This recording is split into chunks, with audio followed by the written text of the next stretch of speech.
I recently recorded a couple of videos on the subject of our Creator's calendar and when the Sabbaths are in relationship to His calendar. In those segments, I brought up Isaiah 14, where he prophesied that Satan would exalt himself above the mountains of the appointed times.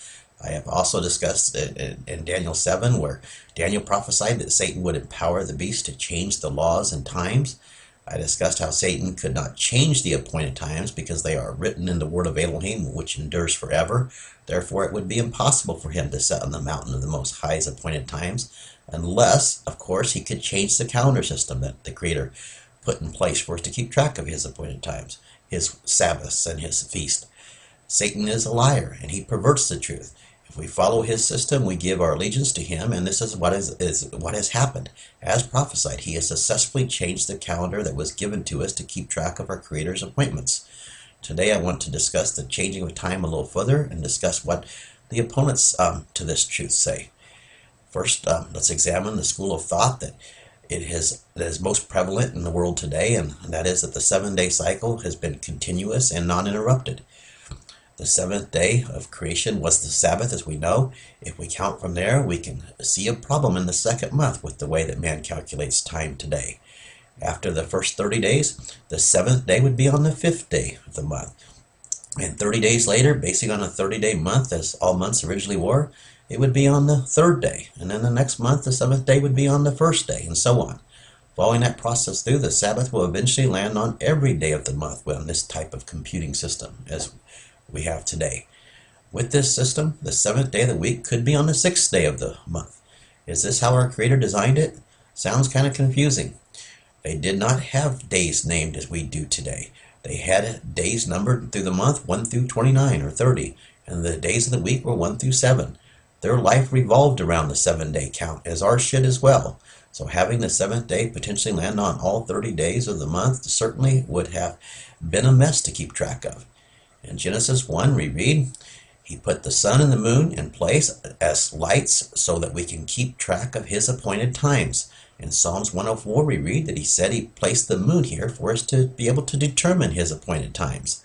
Let's simply be honest with ourselves and believe the Word. And let's not lose sight as well of the fact that Scripture says that Satan will deceive everyone. And it says that he will purpose to change the appointed times and set on the mountain of them. Scripture tells us that every month begins with a new moon. This is an undeniable fact. In this segment, I will not get into whether this is the first visible crescent or the conjunction phase. For now, I will leave that on the simple fact that history has well documented that when our Messiah was here, the Jewish people were using the visible crescent, and he certainly observed the same. I will do as he did. The opponents to the Sabbath, being lunar-based, bring up a few points. One, they say that the moon was not placed here until the 4th day. I don't know what their point is. Well, with that logic, the first month didn't begin on day 1 either. So I do not claim to have all the answers by any means, but I just choose to believe the Word. Did he put the moon here on the 4th day in its 4th phase, the 4th day phase of its cycle? I do not know, but that certainly would fit. I want to break this thought here and mention something that some listening to this might not know, and that the days of the month now, according to the lunar cycle, are on average 29.53 days. I do not believe that this was always the case. Scripture uses a 30-day month for prophecies and such. So when did it change? There are two basic ideas. One would be when the flood happened, that maybe our Creator changed the rotations to allow for rain, since prior to that time all was watered from the ground up. The other explanation could be when Hezekiah was going to die, he cried out to Yahweh, and Yahweh added 15 years to his life. Hezekiah asked Isaiah for a sign that he would be healed, as he said he would be, and Isaiah told him that Yahweh would either move the sun back 10 degrees or forward 10 degrees on the sundial. It was his choice. Hezekiah chose boldly. Basically his reasoning is not such a big thing that it go forward 10 degrees because it does that anyway throughout the course of the day. But let him back it up to prove to me. And Yahweh made it happen. Did he change the rotation of the plane of the sun in order to make this happen, therefore changing the lunar cycle as well? I believe he did, and as a sign for all of us to follow, that he is all-powerful and he wants to heal us if we will cry out to him in obedience, not just spiritually, but physically as well. But that's another subject matter. In any case, the days of the month were shortened. Now we have either 29 days or 30 days in a month based on the new moons. Back to the subject. What are the proofs in Scripture that the Sabbath is based on the new moon? I will list several. First, no one that I've ever heard of denies that the first day of each month was determined by the new moons, and they still are today by those who call themselves the Jewish people. Well, kind of, sort of anyway. They've perverted this as well, but that's another subject as well. These beginning of the months determine when the feast and the high days are. No one disputes this, and no one disputes that these are appointed times. Scripture plainly validates that the weekly Sabbaths are appointed times as well. In the same scriptures of Leviticus 23 that establish that the feast and the high days are appointed times. So the new moons are to determine some appointed times, but not others. Does our Creator have two calendar systems? No. He set up the same calendar system for us to keep track of days and years as well as his appointed times, and the weekly Sabbaths are his appointed times. Another proof, every time in Scripture that the weekly Sabbath is referred to in relation to a specific date on the monthly calendar, it is always one of these 4 dates. Another proof, the children of Israel would have to have marched around Jericho on the Sabbath day if the 7-day cycle was continuous, because they marched 7 straight days. Did Yahweh command his children to break his laws by marching on the Sabbath? No, they started the march on the first day of the month, just at the new moon day, just as recorded in the book of Jasher. It is the only possible scenario. Another proof, if the cycle was indeed continuous, then some years the Israelites would need to purchase a lamb for the Passover on the Sabbath. If they did not have one, and if they did have one, they would have to go out and catch it and bring it into their gates on the Sabbath. This is because they are commanded to do this on the 10th day of the first month. And sometimes the 10th day would land on a Sabbath in the current perverted system that's in place today. An interesting point here that I'll make also, the most commonly believed theory out there today by Saturday Sabbath keepers is about the 3 days that Yeshua was in the tomb, which were the 15th, the 16th, and the 17th. They are correct about the number of the dates within the month. This is obvious. But they think that the 15th day is the 5th day of the week, the 16th day is the 6th day of the week, and the 17th day is the 7th day of the week. There is a problem with this if they would just think about it. That would have made the previous week's Sabbath on the 10th day of the month. This is the day that Yeshua was cheered into Jerusalem by the crowds, just as the Passover lamb was separated 4 days before it was sacrificed. They were cutting down branches and such in his path. If this was a weekly Sabbath, then Yeshua broke his Father's law by making the ass carrying a burden on the Sabbath. Also, were the Jewish people of the day buying and selling in the temple on the Sabbath? Because he drove them out for doing such, for buying and selling in the temple. Do you really think the Sadducees and the Pharisees of that day were buying and selling in the temple on a Sabbath day, or allowing for it? Granted, it's hard to believe that they would have been allowing for it on any day, but their greed played a role in that. But however, I can assure you that they were not buying and selling in the temple on the Sabbath day, or buying and selling anything on the Sabbath day. Yet this is a commonly held belief by nearly every Saturday Sabbath keeper. The translation errors in the New Testament saying that it was the first day of the week that Mary came to the tomb is what makes this belief seem to have credibility. But once again, all we need to do is believe the Scriptures, and the Scripture tells us plainly that Yeshua kept his Father's law and was without sin. Plus, that Yeshua repeatedly said himself that he would be resurrected on the 3rd day. And it was on the 3rd day. He died on the 14th day in the afternoon, just as the Passover lambs are killed.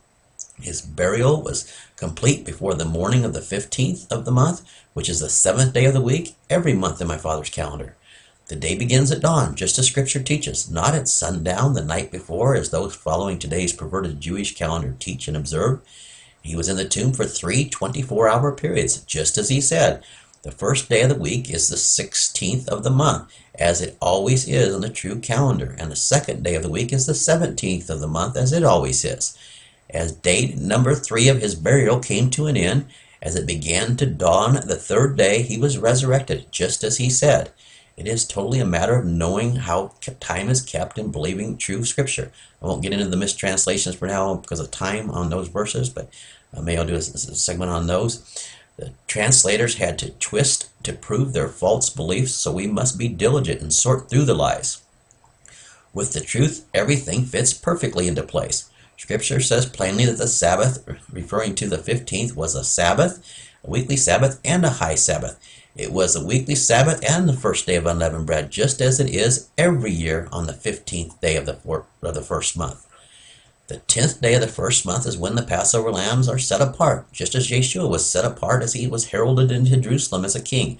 And it is always on the second day of the 7-day week. No exceptions. Are you seeing how easy so many things could be perverted by Satan if he could just pull off making a counterfeit calendar system? Consider another thing. The Julian calendar that was in place that many used at that time did not even have Saturn's day, which later became Saturday, as being on the 7th day of the week. For that matter, from what I have gathered, the Romans were enforcing an 8-day week at that time, and in any case, from what I've read, Saturday was the first day of the week back then. But all this doesn't really matter as well, as long as we just stay focused on the truth and believing the truth, and all else will fall into place. Without the truth, we have confusion. Does our Creator want to make it confusing? No. His calendar system is simple for all to understand. But first we have to let go of the lies and let go of the false calendar system.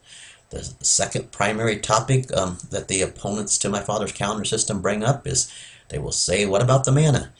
While Israel was in the desert, 6 days the manna fell, and on the 6th day there fell enough for 2 days. What did they eat on the 30th day or the new moon day? Like I said, I don't have all the answers. I suppose the manna would have fallen on the 30th day as well, and I suspect on the new moon day as well. If not, they certainly had their livestock to eat, and the new moon day was a festival day with extra sacrifices being made. These opponents asked then, why was it not recorded? As of all things, my father has everything under his control. His plan is perfect. I know that it has not been his intention to save all mankind of these first 6,000 years, but rather to call and to prepare the first fruits of his family. These are those who grew in his truth to a point where they chose to believe him and to be protected from the deceiver. They choose to get their instructions from him through his Spirit.